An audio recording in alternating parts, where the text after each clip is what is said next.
I'm here to talk about a very important topic today. You need to avoid this thought of helplessness. You need to believe that things are under your control. Why my preparation is suffering from backlog? Helplessness creeps in. Like I'm trying my best, but I'm not able to do whatever has happened has happened. Stop blaming yourself for that. They might have done 100 problems in that chapter. All right, you don't need to do 100 problems.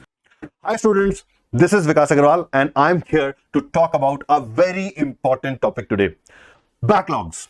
So guys, if you are currently in grade 11 and you are about to move in grade 12, then I'm very sure that one thing that is actually haunting you, which is which is making you afraid, is the backlog. And I'm very sure that if you are an 11th grader right now, then you most certainly have some kind of backlogs in your preparation. So we are here to talk about backlogs, and let me just tell you that what we are going to cover in today's session.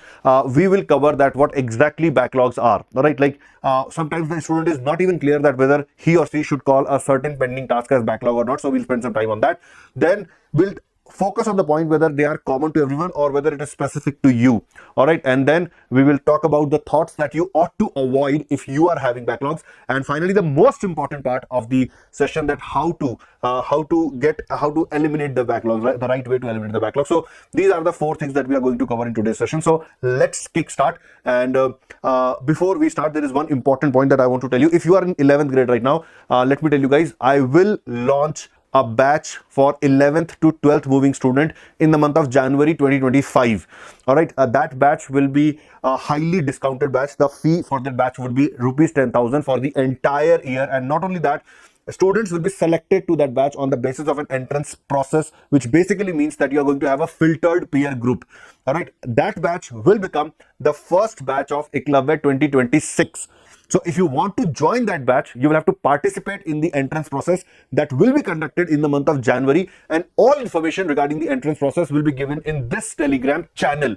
So scan this QR code and join the Telegram channel. Be there. I will let you know about the entrance process in the month of December. All right, so watch out for this space, and the link of the Telegram channel is present in the description of this session. You can click that and join, or else you can scan the QR code. Both are equivalent. They will take you to the same Telegram channel and be a part of that channel. Just join that, and watch out, like pay attention to what is being posted there, because very soon I will post information about the entrance test that will happen in the month of January for 11th to 12th moving student. That batch will be called as the Sankalp W batch, and then that will transform into the first Eklavya batch of 2026. On that note, let's begin. What exactly are backlogs? So guys, backlog refers to a task that was assigned to a group.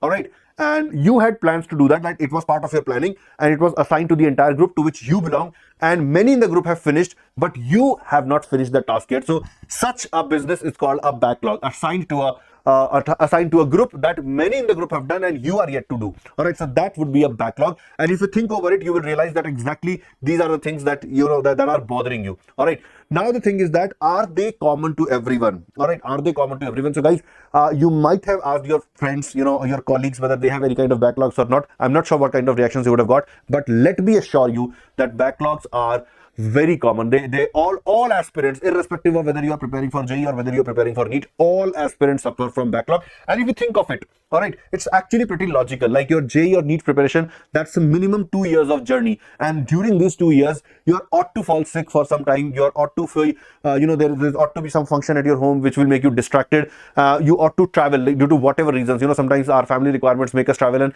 due to these events, apart from many other that can lead to backlog, these are the events which are outside the control of the student.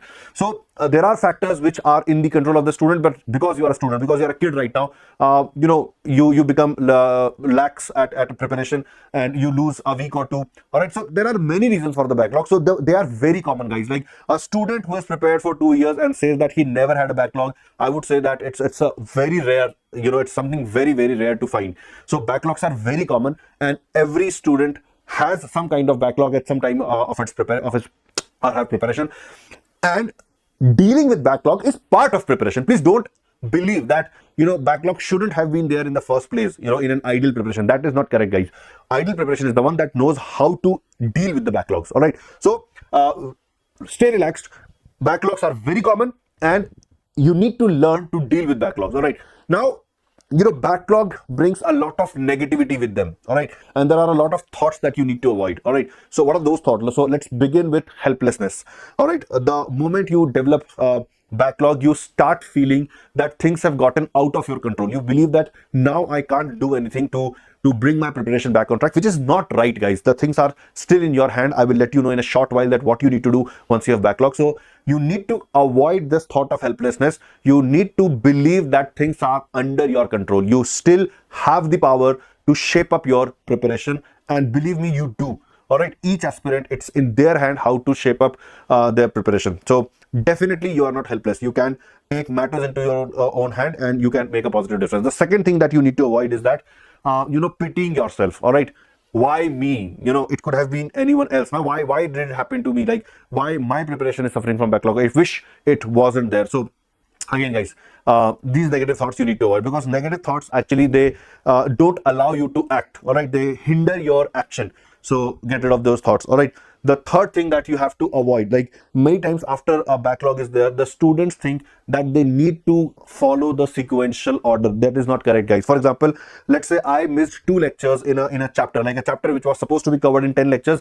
I missed the 5th and the 6th lecture. Now what students generally do, let's say I felt sick because of that. I had to miss my 5th and 6th lecture. Now I'm okay, I can attend classes, and now the 7th lecture is going to happen. But many students, what they do, they think that, okay, if I'm directly attending the 7th lecture, I will not be able to understand things because I've missed the 5th and the 6th lecture, which is true. Like, this part is okay, that because you have missed 5th and 6th lecture, you will not be able to attend lecture 7, at least some part of lecture 7. That is correct. But then what they decide that, okay, I will not attend lecture 7. I will rather, instead of attending lecture 7, probably I'll go and watch the replay of lecture 5.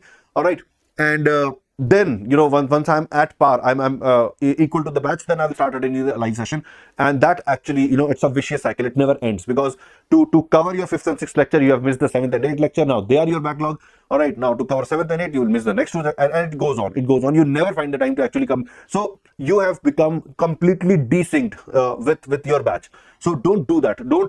It is not essential to stick to the sequential order. What you can do, if you have missed some lectures in between, then don't miss the subsequent lecture. Even if you don't understand anything in that lecture, just attend the lecture and make notes. All right, make notes. The sense that I have attended the lecture, you need to have that sense, because that way you are not piling up your backlog. It's still those 2 lectures which you can, spend some extra hours and cover that. But please do not miss the ensuing lectures if you have missed some lectures. So it is not necessary to stick to the sequential order. Minor tweaking is necessary. You can do that, and that way you can prevent your backlog from piling up. And the most important thing, guys, whenever backlog happen, I've seen students with over ambitious plan. They start planning that, okay, my backlog part is this much, this is my current homework, I'll do that in 1 day, 2 day.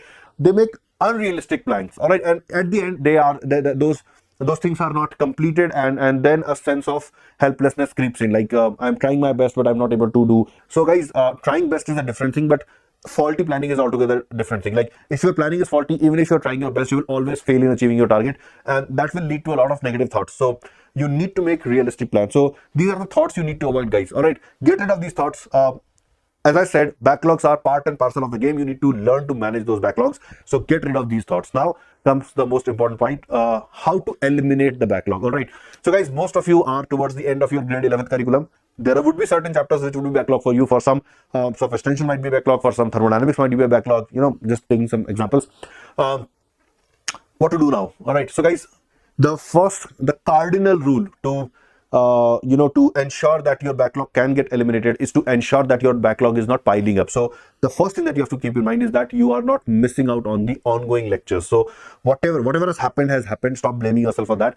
Ensure that your backlog is not piling up. So your first priority should always be to attend the upcoming live lectures, live session, and to finish their homework first. If you are not finishing their homework first and you're focusing on the backlog, that's a recipe for disaster. Don't do that. All right, your first priority should be to ensure that this backlog thing doesn't gets out of control. It is not increasing.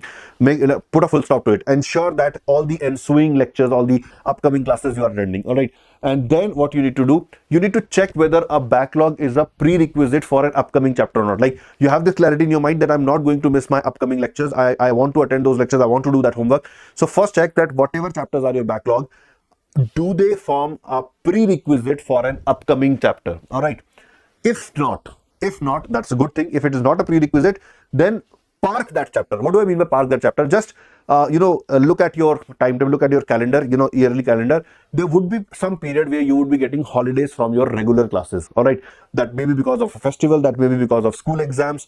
All right, so you can decide, you can have a mental decision that this backlog will be completed during those holidays. So you need to park your backlog for the upcoming holiday if your backlog chapter is not a prerequisite for an upcoming topic. But what if it is a prerequisite? Then what? So guys, if it is a prerequisite, then you have to, the first thing that you have to keep in mind is that you don't have to cover everything that the remainder of the group has done. For example, when I say group, I mean your class, your classmates. They might have done 100 problems in that chapter. All right, you don't need to do 100 problems. Find 20 to 30 good problems by consulting your teacher that cover the variety of problems. All right, and you just solve those questions. So you need not, you are not supposed to become the master of your backlog, the master of the topic which was your backlog in your first go. You can just learn that chapter to a bare minimum level so that it doesn't affect your upcoming chapter. You have to learn that backlog chapter only as if it was a prerequisite for the upcoming chapter. You don't have to become the Einstein and the Newton in that chapter. All right, so understand this. If it's a prerequisite, then plan, condense, and do bare minimum in that chapter so that its application in the upcoming chapter, you can take care of that. Your upcoming chapter doesn't get affected. Then you can, as I said, you can park more solving of that chapter to a holiday. Like you can decide that, okay, let me do the bare minimum things right now, and when I get the time during my holidays, then I will do a rigorous practice of that chapter. All right, so that is the thing. And the most important thing that you have to be mentally prepared, that managing backlog is part of preparation. So never think that backlog is something that shouldn't have been there. It has always been there. It will always be there in every aspirant's journey. You need to learn to manage it. All right, and the ones who do that, they are the ones who actually excel in the examination. So guys, that's all from my side. Just a quick reminder that if you are in grade 11th and you will be moving to grade 12, okay, then scan this QR code and join a Telegram channel where I will be posting the details of the entrance process of the Sankalp batch, the grade 12 batch, which will become the first batch of Eklavya 2026. All right, and most importantly, it would be a batch in which huge scholarships would be given. The fee for this batch will just be 10,000 rupees for the entire year. All right, no additional fees need to be paid. And this batch students, they get direct admission to Eklavya 2026 without paying any fee. Keep in mind, guys, the fee for Eklavya batch itself is 20,000 rupees for this year. In 2026, it may even become higher. All right, so by joining the Sankalp batch, this batch that I'm telling you, not only study for the entire year for 10,000 bucks, then you don't even pay for joining the Eklavya 2026 also. So I believe that that's a very good, that's a very lucrative thing to have. Apart from the academics, I'm telling, the academics is going to be top notch. That is a altogether different thing. The more important thing rather. All right, so do scan the QR code and become part of the channel. Take care, students. I'll see you soon.